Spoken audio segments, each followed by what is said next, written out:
Welcome, stranger. Name's Halleck, and it's a pleasure meeting you. I run this little shop. Got enough supplies here to keep you alive and fighting. Rage, at its core, is a first-person shooter. These other elements like racing and vehicle combat, they're additive to the experience. But it's important not to get confused by really what we do. We're id, we make first-person games. You know, when you pick up the shotgun and you shoot a bad guy, you know what to expect.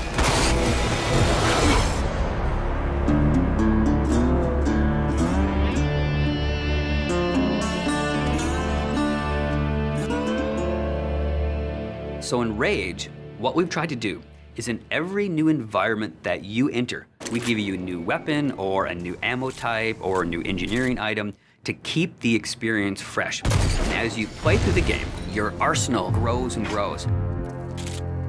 It's a few different elements that really make a weapon good or satisfying. When you hit the fire button, it needs to do something on the other end. And that's where you get the feedback from blowing a head off or seeing a cool death animation. You know, I've always loved shotguns in all of the id games especially. I think if we didn't have a shotgun, a lot of fans would be upset. But the crossbow, because it's so different and so new, it's almost like this utility weapon. My favorite weapon in Rage is the wing stick. Let me guess. You want to know how to throw a wing stick. The wing stick is an offhand, instant throw weapon. The wing stick is such an iconic weapon. It's this bladed death boomerang, and it has like a smart nano targeting core, is some of the mythos that we've built into it. And if you time it right, you can chop the heads off of mutants with it. We have these things we call gadgets or engineering items. Things like a little remote control car with a bomb attached to it. Now you're building this little defense turret. If you have the parts and you have the plans to build it, you can build these anywhere in the world. So now you're running around, you're firing, and instead of just tossing a grate or just throwing the wing stick, you're tossing down a little defense turret.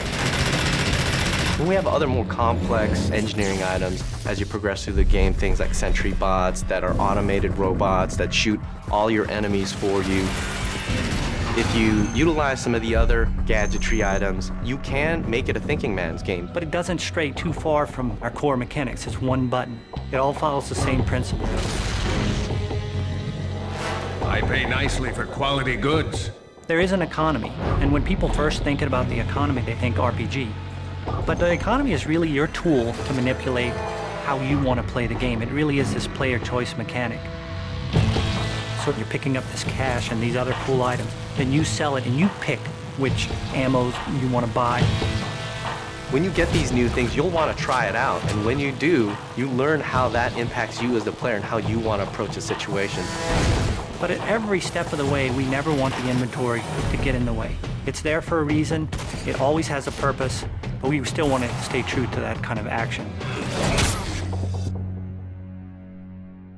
The world in Rage is about survival and all the elements that the player will need to succeed in surviving. It's up to them how they want to use those gadgets, weapons, and ammo types, along with the action shooter experience role that we intend for the player to take. We create these different options in the gameplay when you get into an area with all these various implements of death. Or, you know, you may not want to have any strategy. You just may want to kick in the door, pull out your big shotgun, and start blasting away at the bad guys. We really give players the opportunity to engage the enemy AI in the way that's best for them. And we feel that that adds a lot of life and replayability to the game.